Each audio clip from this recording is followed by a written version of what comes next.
Do you really believe you're worthy of that sum? Tiffany owns that trust fund now. You'll never be as good as her. Those words sliced through me like daggers, sharp and deliberate, as my stepmother's voice crackled over the phone. I gripped the edge of the hotel desk, my knuckles white, trying to steady the storm raging in my chest. My heart pounded so loudly it drowned out the hum of the air conditioner. Janet's voice, dripping with satisfaction, delivered the final blow. She had drained the trust fund my mother left me, and she sounded positively gleeful about it. At 20, I thought I had escaped the toxic web of my family, leaving their manipulations and betrayals behind. I was wrong. My name is Gabriella Mitchell. I spend most of my weeks traveling across the country for my job in pharmaceutical sales, closing deals, building connections, and living a life I thought was mine alone. Tomorrow, I'm scheduled for an important client meeting in Minneapolis. Just another Tuesday. Or at least it should have been. Instead of reviewing notes and preparing my pitch, I found myself standing in a sterile hotel room, listening to Janet gloat about stealing the inheritance that was supposed to be my safety net. My mother's legacy reduced to nothing more than a tool for spite. But this story isn't over, not even close. Thanks for informing me, I said coolly, my voice showing no signs of the anger that was developing within of me. When I responded calmly, I could almost see Janet's arrogant face waver. She had anticipated sobs, entreaties, or rage. Not this silent acquiescence, please. You only have that to say? Janet, obviously dissatisfied with my response, pressed. For her wedding and new home, Tiffany needs that money. You'll simply squander money on your pointless sales profession. My mother, who had died when I was 16, came to mind. From nothing, she had created a prosperous business, leaving me the trust fund to follow my own aspirations. Since she married my dad 2 years after my mother passed away, Janet has been attempting to obtain that money. What else is there? Keeping my voice level, I asked. It was evident from the quiet on the other end. Janet was unaware that I had spoken with my mother's former attorney, Mr. Harrison, 6 months prior.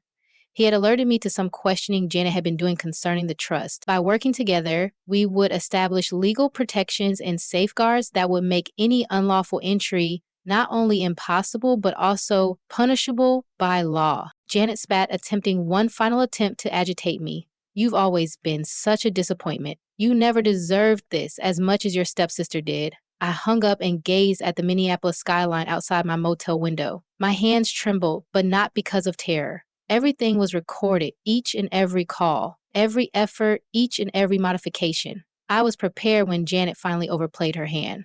It was like treading carefully when you lived with Janet. My dad appeared to be in a desperate attempt to reestablish our family after my mom passed away from cancer when I was 16. 2 years later, he married Janet and brought her 13-year-old daughter, Tiffany, with him. The tension was instantaneous and oppressive. In order to safeguard my future, my mother had worked tirelessly to build her pharmaceutical consulting business from the ground up. She left me a trust fund that was more than just money. It was her legacy and her means of keeping me safe even after she passed away. Janet, however, had a different view. I had an unfair advantage over Tiffany in her opinion.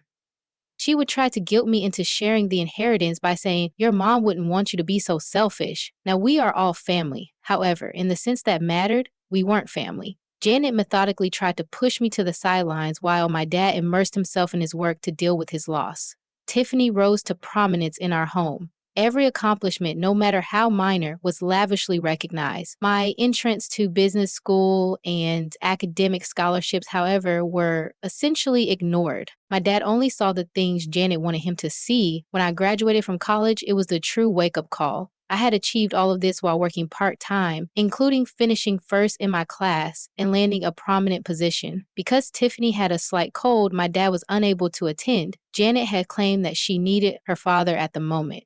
I realized then that until I made the change myself, nothing would ever change. The following day, I moved out and concentrated on advancing my profession. The reason the trust money remained unaltered was not because I didn't require it, but rather because doing so would require navigating Janet's meddling. Every time I went home, Mom would make disparaging remarks about how fortunate I was and how Tiffany didn't have the same privileges. Everything fell into place 6 months ago. When Mr. Harrison contacted to alert me to Janet's questions, she had been waiting for the ideal opportunity to attack, playing a long game.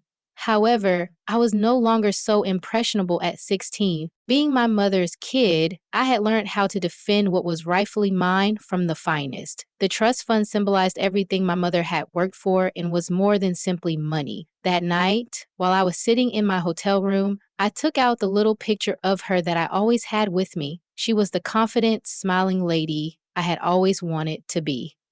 As she had done, the trust money was supposed to be my safety net, my opportunity to take chances, and my opportunity to create something of my own. Still feeling angry, I steadied my fingers and phoned Mr. Harrison's number. His voice was familiar and comforting as he responded on the second ring. I cut right to the chase when Janet eventually made her move. She says that everything has been moved to Tiffany. I anticipated this, he said. Don't worry, Gabriella. I received a notification this morning regarding an attempt to access the account. Everything went according to plan with the extra security measures we implemented. Each effort was recorded and logged. I released a breath I had been holding without realizing it. So, in reality, nothing has been moved? I don't have any, he said. On the attempted scam, however, we have her dead to rights. The paperwork is infallible. Do you want me to move on to the following steps? I reflected on the years of deceit, the hurtful remarks, and how Janet had gradually ruined my connection with my father. And I had to say that Mom had done it without my. She hadn't even contemplated the possibility that I might be 2 steps ahead because she had been so convinced of her strategy and her ability to control the situation. Yes, I answered firmly. Let's get this over with. Copy my father on everything and forward the proof to the family attorney. I want him to witness his wife's exact actions.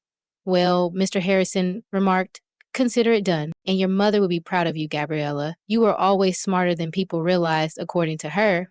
I hung up and went to my laptop to make a reservation for an earlier trip home. I would have to postpone my client meeting, I had a family issue to deal with, and I would be in charge this time. The following morning, the autumn air was crisp and sharp when I touched down in Boston.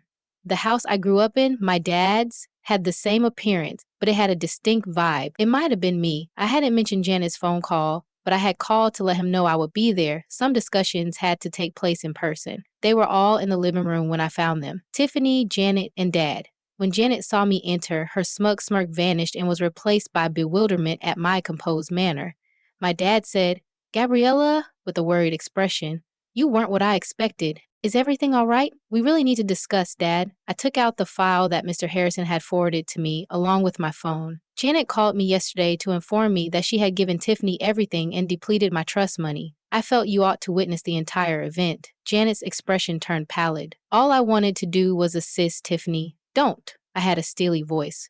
All of your attempts to log into the account were recorded. Each and every call, each fake signature, each and every modification. Everything is here. I gave the file to my father. His face darkened with every page as he flipped through the documents, his hand shaking. What did you do, Janet? It was little more than a whisper. She's telling lies. Red-faced, Tiffany leaped in. I've always made her jealous. I took out another piece of paper, the full statement of the trust fund. The funds remain undamaged and secure. I was alerted about Janet's intentions months in advance, so her attempts to transfer it were unsuccessful. I was cautious. Precautions, Janet spat. I was set up by you. No, I said coolly. As my mother had taught me, I defended what was rightfully mine. During my dad's reading of each paper, the room fell silent. All of Janet's deceptive emails to the bank, each attempt at a fake signature, she had planned every step to take my inheritance. Everything was in black and white. Janet objected. I did this for our family. Her voice faltered, though. Tiffany had to stop. My father's voice broke. Janet, just stop. These records, you made an attempt to falsify my signature. You told the bank a falsehood. He gazed up at me, his eyes brimming with an agony I hadn't witnessed since my mother passed away. Gabriella, I didn't know. Of course you didn't, I said. That was ensured by Janet.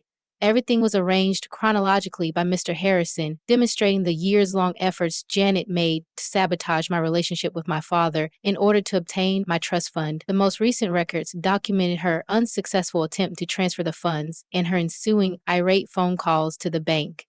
This is absurd, said Tiffany, leaping to her feet, her face flushed. Mom was merely attempting to be fair. Everything has always been provided to Gabriella.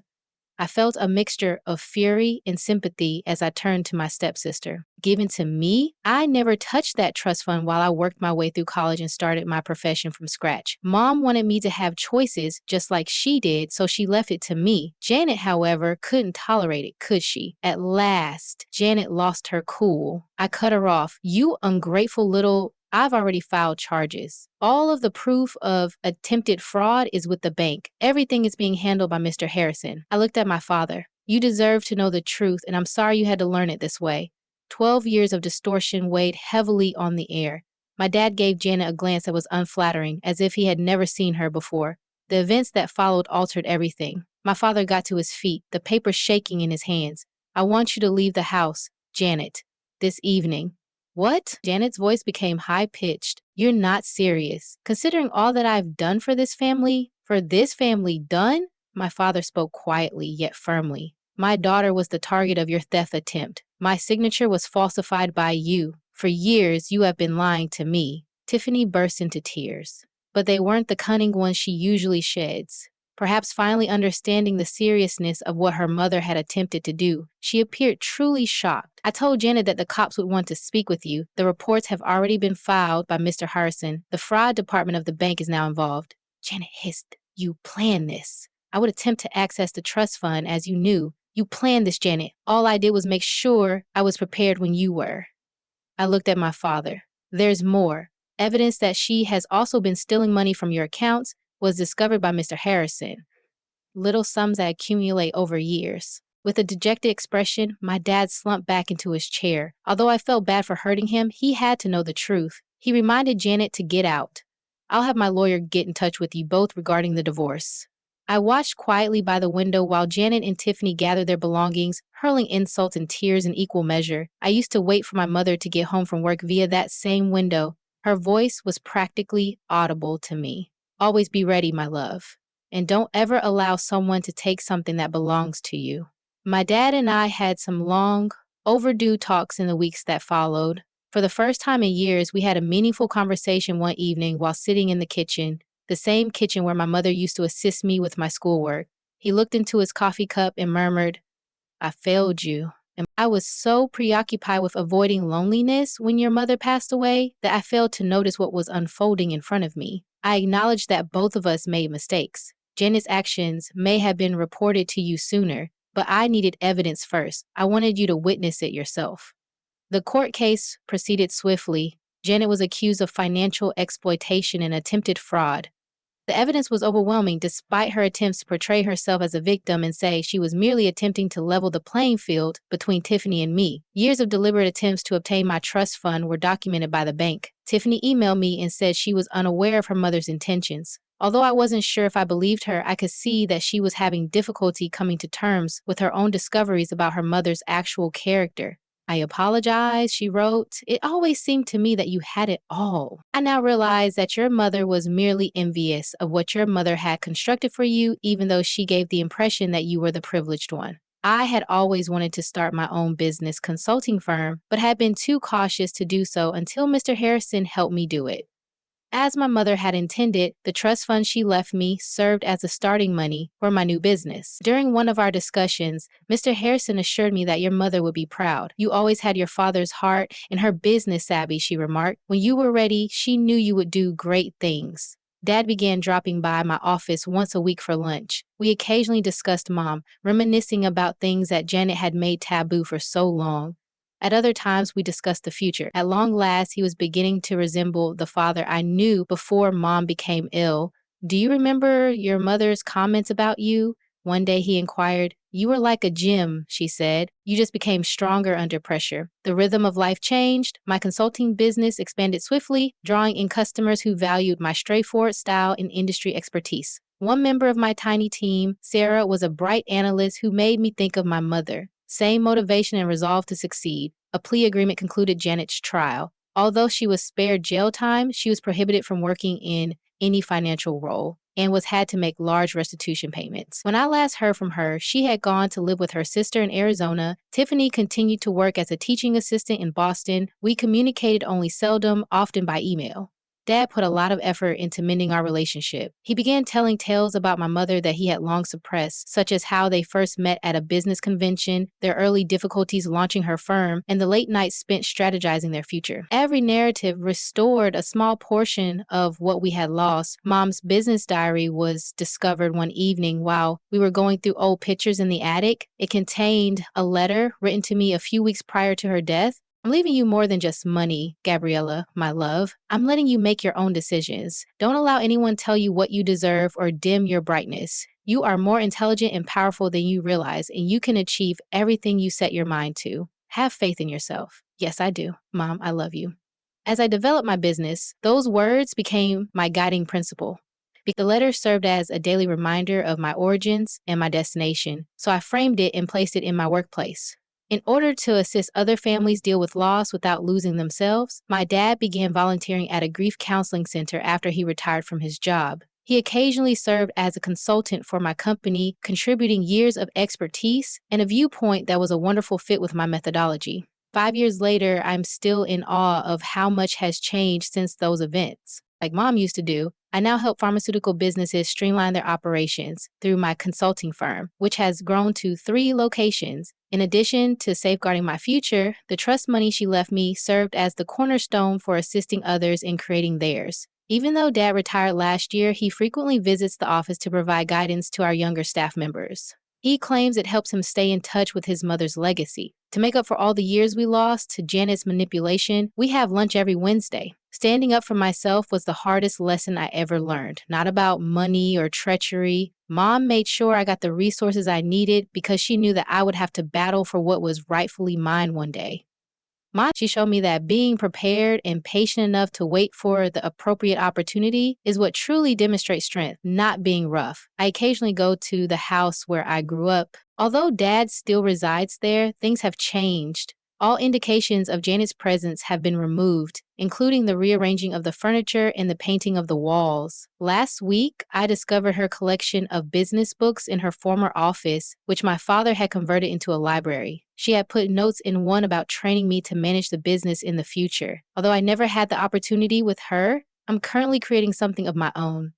Her insight is reflected in every business decision I make. The trust fund Mother left me was about more than just money. It was about having the confidence to defend what was rightfully mine when others sought to take it away. I learned a vital lesson from Janet's attempt to take my inheritance. Being ready is the greatest way to react when someone shows you who they really are. I now appreciate those challenging years because they helped me become a person my mother would be proud of. Someone who not only overcomes obstacles, but also becomes stronger as a result of them.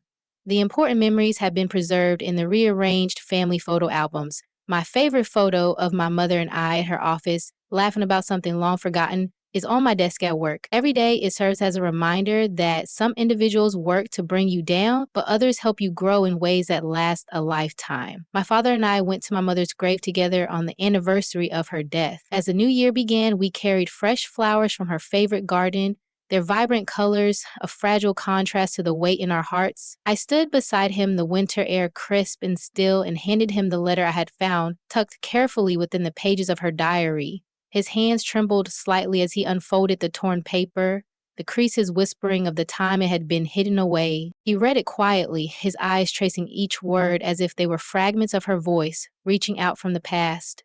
When he finally spoke, his voice was thick with sorrow, soft yet filled with meaning. "She was always thinking ahead," he murmured.